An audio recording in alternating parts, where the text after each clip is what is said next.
Hi, I'm Sid. I like music. Yeah. Uh,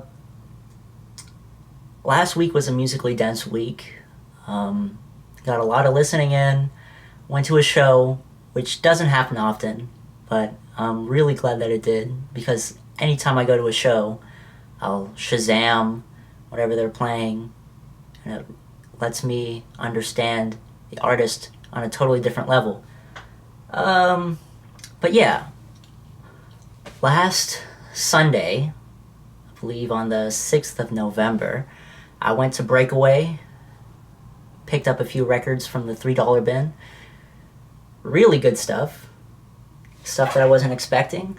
But yeah, on Monday, I was dreaming, as one does, and I had this weird dream where I was having these like J Dilla donut stickers in my pocket for some reason. So I put that on. You guys know about this. I mean, nothing but good stuff. I listened to the first 10 beats, which is Donuts to Time, which is really cool. Yeah, I was really admiring the track listing on here. Mash goes into time, Airworks goes into Lightworks, stuff like that. I mean, sure, you listen to the beats, but once you have it on CD or, you're listening to the whole thing, you kind of get like a different appreciation. And everything is just so cohesive on this. J Dilla, Donuts. Also on Monday was Joni Mitchell's birthday. So I only have one Joni Mitchell album in my collection, and as you know, she doesn't have anything on Spotify. So I put on Hejira. Cover's not in there because it's on my wall. Really like the cover. No skips on this. Never. I always like to go through the lyrics when I listen to this. The lineup is insane. Jocko on bass, Larry Carlton on guitar, Neil Young plays harmonica on Furry Sings the Blues, I believe. Really good tracks on here. Coyote, Black Crow, Refuge of the Roads. No skips on here, like I said. Really good album. So yeah, the $3 bin at Breakaway. Really wasn't expecting what I found, because usually the discount bins you usually find, I don't know, weird stuff from the 50s, Paul Anka, doo-wop stuff that nobody really collects.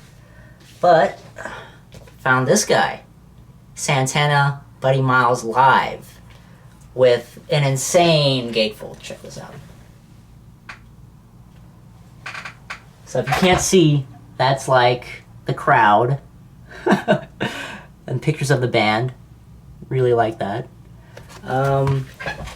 Yeah, there's Buddy Miles on the back, which you don't see.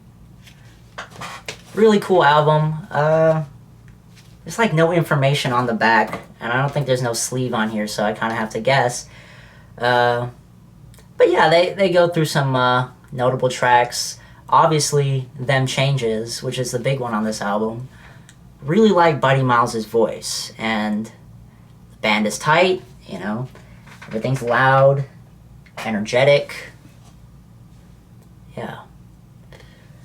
Anyway, I found a bunch of Crusaders albums in the discount bin, and been recently getting to the Crusaders. Joe Sample, Styx Hooper, and of course Larry Carlton. Free as the Wind. This was pretty good. What else can I say? Title track is pretty good. It Happens Every Day. There's like this cool piano part that Joe Sample plays, which I really like. Yeah. Free as the Wind. 1977. Also from the Crusaders, Chain Reaction. I picked up 3 Crusaders albums, and I think this is my favorite by far. Mostly because of this insane gatefold. Check this out. That's the band. That is the band. Man, crazy album. If you think hard enough, you can see them playing the part while you're listening to the music, especially the horn players. No skips on here. Rainbow Visions is pretty good. Soul Caravan. Yeah. As usual, Joe and Larry, on point. When did this come out? 1975. Also picked up one of Larry Carlton's solo albums from 1983. I am kind of iffy about the 80s sometimes. You know, I mean, I do love a good 80s album, but sometimes it always comes to at a risk of sounding kind of too corny and like way too much FM synths. Larry Carlton Friends. A lot of good, a lot of great features on here. Let's see. Joe Sample, of course, because they're in the Crusaders together. Al Jarreau on Tequila. Larry says that they were laughing the entire session, and you get that impression once you listen to Tequila. They're just having fun with it, you know, as the name suggests. Friends, you know, they're just in the studio goofing around. But that's not to say that the music isn't serious. Does that make sense? Who cares? Blues for TJ. B.B. King. B.B. King is on this album, which is insane. Any of you Larry Carlton nerds might recognize that they played in Zaire together in 1974.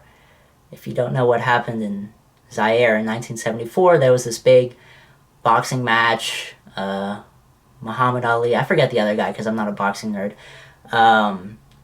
Anyway, there was a huge show that they played in Zaire. I think James Brown has a set, you know. But anyway, Larry Carlton is in B.B. King's band in 1974.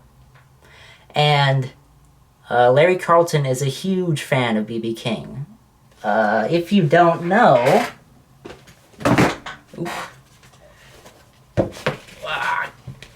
Larry Carlton plays a 335. Which is also B.B. King's guitar. Yeah, he's been a huge fan of B.B. King forever. Let's see, what else? Yeah, I mean, is this like the most 1983 cover you've ever seen in your life? I wish they would have put the people, the Friends, on the album cover, but Laura LaPuma, you bugging. Anyway, that's not for me to say. Earl Klugh, self-titled. Wow. There's some words. There's a foreword by George Benson on the back of the album. I'm going to pause that and read that if you really want to. This is amazing. Earl Klugh plays nylon guitar, and he has such a tone and like such a way with the instrument that is kind of like specific to him, and I think that people have tried to imitate. But yeah, really cool compositions. If you're not familiar with Earl Klugh albums, they usually have a huge string section or horn section that is obviously very tight. I've been looking for the title of a song on this album for the past 6 years. There's a song that Earl Klugh plays at the 2010 Crossroads. I was engrossed by it as a kid. I listened to that live performance on YouTube, like coming back home on the bus in 8th grade. Vonetta is the name of the track, and I will admit, I got a little misty. I got a little misty up here because I recognized the song immediately when it came on. And it's kind of nice to know the title of that track. Yeah. Yeah. GRP, 1976. Don't sleep on this. The Crusaders, The Good and the Bad Times. This came out in 1986. Not a huge fan of the whole synths on here by Joe Sample, but you know, it's still a Crusaders album. What's really notable is the third track on the A side, Sweet Dreams. There's guitar solos by Larry Carlton and David T. Walker, which if you don't know David T. Walker, he played guitar on some of the early Jackson 5 stuff, I want to say. He also has a really particular touch, but really when it comes to rhythm, he's more of like a rhythm player in the sense of the word. So his guitar solo isn't really a guitar solo, especially after following Larry Carlton's guitar solo, who is, as you probably know already, an amazing soloist. But yeah, I was really looking forward to that track, Sweet Dreams. Kind of like a late 80s, late 80s kind of clusterfuck of synth sounds, but I enjoy it. Blackbyrds, City Life. The gatefold on here is pretty cool. I got this from the Austin Record Convention. Check that out. That's the Blackbyrds right there. Produced by Donald Byrd. He's kind of like a trumpet player that usually gets in the same conversations as Miles Davis. I think both of them had like a similar electric period in the mid-70s. Let me put this in the sleeve, otherwise it's gonna bug me. Actually, hang on, let me talk about... yeah, they think... let's see... They think Patrice Rushen and Gary Bartz. Gary Bartz plays sax. Patrice Rushen plays piano. You may know her for the song Forget Me Nots, but she was a studio musician in the 70s, an arranger, stuff like that. Really dope to see her on that album. I think she does the keys for All I Ask, which is MF Doom sampled that, I think, on Sorcerers, I believe, and something from the Special Herbs, like instrumental beat album. Yeah, love this album. If you know me from Little Monkey Official,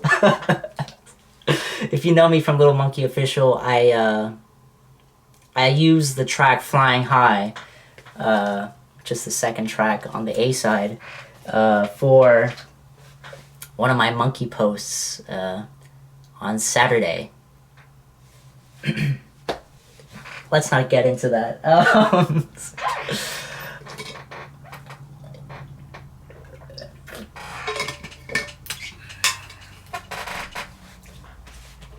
I picked this up, Richard T. Strokin, but I haven't listened to this yet because when I do, I'm going to play this album, Stuff, in succession.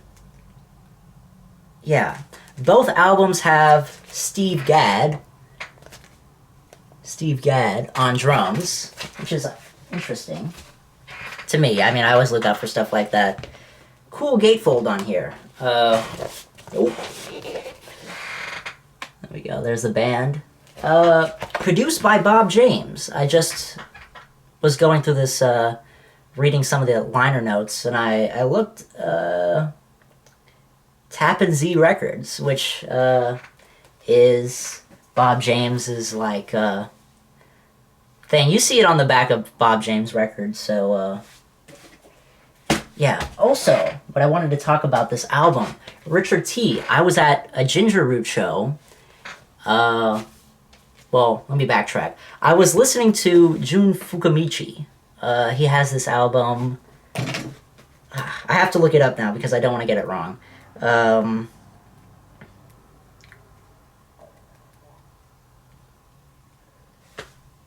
Of course the title's in Japanese. Anyway, it's the one with the hot dog and the Statue of Liberty on it. From... It says 2009. It's probably from 1979.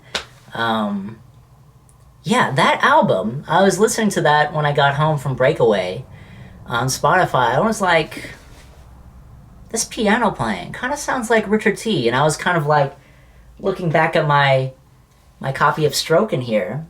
So I was like, I looked it up on Discogs, the Jun Fukamichi album, and sure enough, Richard T was playing on that album with Steve Gadd, which is kind of amazing. These musicians have their own touch and their own kind of signature sound. Even though they play, you know, the same instruments as everybody else, they have this distinctive tone. If you've listened to Tea Time by Wolfpack, I think that's a perfect homage to Richard T. Listen to that, listen to Jun Fukamichi, and then maybe Strokin if you're in the mood. Yeah, Richard T. And to the Ginger Root show, oh man, let me take a second here. Let me recollect what went on.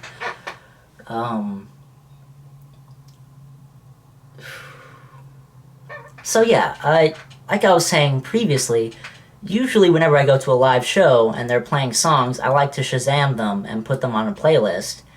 I'll be linking the playlist down below. That sounds weird to say it out loud. But yeah, I Shazammed the songs that were played at the venue, and that Jun Fukamichi album, one of the songs came on. I was like, oh yeah, Richard T plays on this.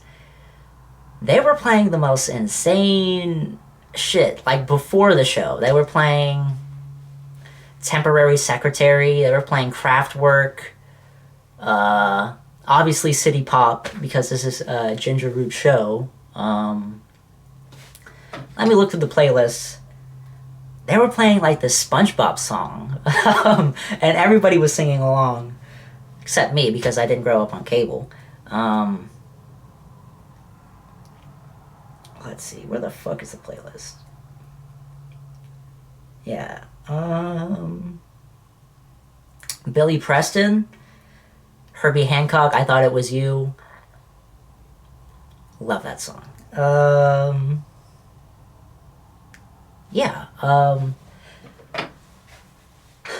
We were at an outdoor venue in Austin, the Far Out Lounge, and just that day a cold front came in, and I feel like everybody was taken by surprise because we were all wearing light jackets. Well, some of us were. Somebody in the audience was wearing shorts and a t-shirt, and Vicky Farewell called him out.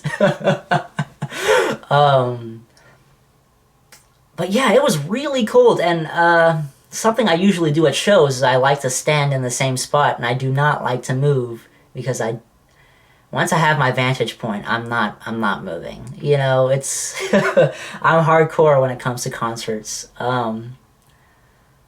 But yeah, they were playing some crazy tunes. The opening act, Vicky Farewell, she was just playing by herself. She had like this drum machine set up, some synths, amazing vocals. You could tell she was like, maybe she took band in high school or, you know, studied a little bit of jazz after, but because she had some licks in her bag that, you know, were very like straightforward jazz, that I could tell anyway, but she was kind of using it in like an R&B kind of laid back context, which I really like. I hope that doesn't sound pretentious, God. But yeah, she had an amazing set. She was really vibing with the crowd. She got the crowd laughing a few times. Really liked her material that she was going through. Yeah. I went to the Ginger Root show with my old man, and I'm kind of glad we can kind of appreciate this new generation of artists together. Oh, before I forget, I love Austin because Vicky Farewell said she was playing this song called Pillow Talk, and somebody yelled out Sylvia, and Sylvia's song Pillow Talk. Where am I going with this? Never mind. I'll fucking edit this out later.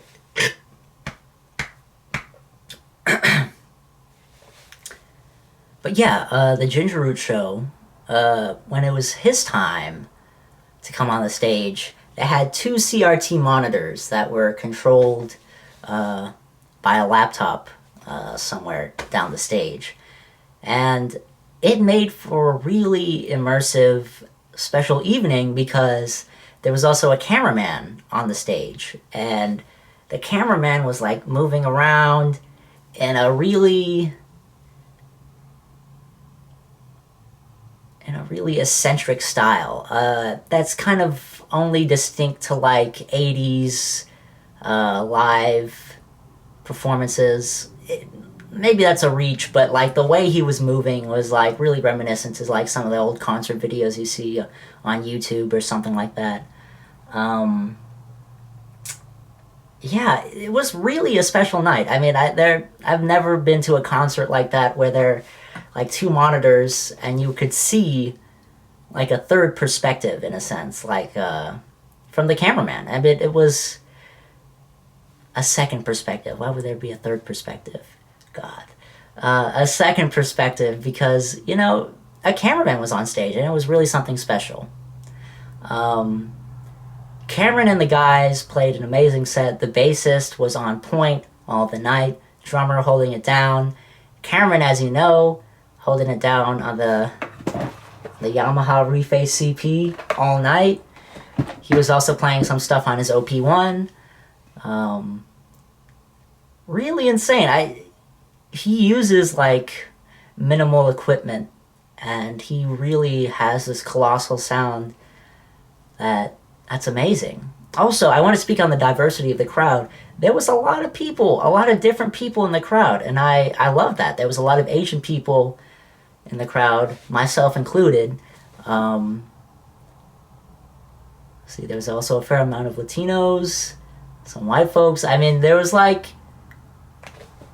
everybody was there. I mean, you got the impression that this was the place to be that night, as cold as it was. But yeah, the night was really special. Everybody in the crowd was singing along to most of the songs, screaming out, you know, the choruses and all that. Really good time. Hello. House Shoes is live. Fucking hell. Franklin Lee.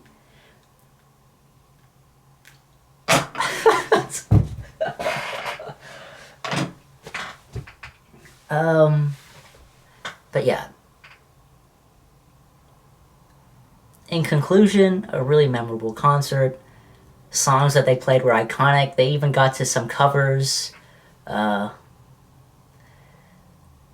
We Will Rock You for like 30 seconds by Queen.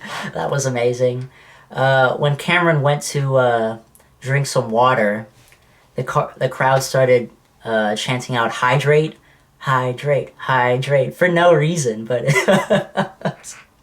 it was amazing. Also, speaking of covers, he also, if you know anything about Ginger Root, you know that he covered the Neon Genesis Evangelion theme song. He also covered Tank from the Cowboy Bebop anime. He closed out the night with a song called Dress Down, which is a popular city pop song. Yeah, and on Sunday, I picked up a few more records at End of an Ear in the $1 discount section. And I was sitting down cross-legged, sifting through all that. And I picked up some pretty good stuff that hopefully I'll be talking about next week. So don't miss that. Yeah, if you recognize any of the songs, any of the albums, any of the artists, please let me know. I'd love to hear what you have to say on the matter. If you've been to a Ginger Root show, what you think about Ginger Root, anything like that, please start some conversation with me. I am lonely.